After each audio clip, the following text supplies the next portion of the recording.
Did Coach Prime and the Buffaloes' losing season cost them a shot at one of the best two-way players in America?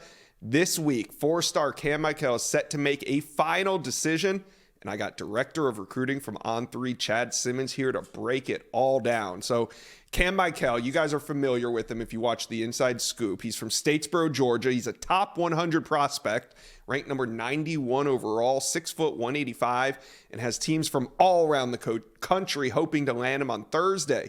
So before we get into it, hit subscribe to the On3 Recruits channel. We're almost to 25K. I appreciate you guys. I love it. Hit subscribe. All right, let's get Chad Simmons, Director of Recruiting here at On3. Chad, Kam Mikell set to decide November 23rd, Thanksgiving Day. I want to bring you on and let's get into it. Who are the finalists, in your opinion, for this recruitment? Yeah, I think Kam came out with top 6, if I remember correctly, Josh, when he announced his commitment date and everything was set for the 23rd, Thanksgiving Day. But I think, we talked about the tiers before with different recruits. And I think, in that top tier, I think it has been for some time, Colorado, Georgia, and Tennessee. He has a lot of offers from schools across the country. Coaches continue to reach out from different places that are not Boulder, Athens, or Knoxville. But I think those are the main 3 to watch just a few days out. All right. So do you, he's a two-way player. Everybody's interested in him. He's very intriguing on both sides of the ball. But where do you think he stars on the college level? It's been trending for a couple of months now towards the offensive side of the ball, Josh. I think when things got started, he was a cornerback, even maybe a nickel guy, a versatile DB in a lot of people's eyes, including Georgia. Colorado has talked about him being a two-way guy, a.k.a. Travis Hunter. But Tennessee, what put them, I think, in a great position from the beginning is they were one of the first schools to offer him as a wide receiver. I think now other schools have kind of joined that, including Georgia. And that's kind of helped them, the in-state school, get back in the race, kind of shifting things towards the offensive side. Even earlier this season, as a senior at Statesboro, he started out playing defense all the time, offense part-time. By the end of the season, he's playing quarterback and receiver and returning kicks and playing defense half the time. So in his mind, he wants to play offense. He's a big-time playmaker. So I think wherever he ends up, he'll end up having the ball in his hands to start with. Chad, did Colorado's season, because at one point the Buffaloes seemed like they had a lot of traction with Kam Mikell. He was there for an official visit. His cousin committed, Amontre Bradford, who's teammates with him at Statesboro, Georgia High School.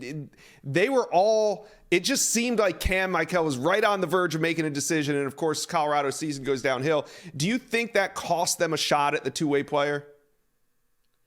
I don't know if it cost them, Josh, to be specific just about the record of what's happened this season from the start to finish under Coach Prime and Deion Sanders in that program. But, I do think he's mentioned in the past about being part of rebuilding a program, building a program up to compete as a national contender. I think that, appealed to him at Colorado. I do think one thing that's always been, according to sources, in the back of his mind is, does he want to go that far away from home, or does he want to play in the SEC like a Georgia or Tennessee that's much closer, easier for his family to get to, whether it be a home or an away game, playing at a school like that in the Southeastern Conference. So I don't know if the record or performance of Colorado really hurt their chances in the end. It may have had some type of an impact, but I think location was the biggest hurdle from the beginning for Coach Prime in that program with a guy like Mikell. All right, so as I said, he's going to make his decision on Thanksgiving, November 23rd. We're just a few days away, and if you check the recruiting prediction machine at On3, it is in heavy favorite of the Georgia Bulldogs. Chad, final question. Do you agree with where the RPM is trending right now for Kam Mikell as we're just about 3 or 4 days out?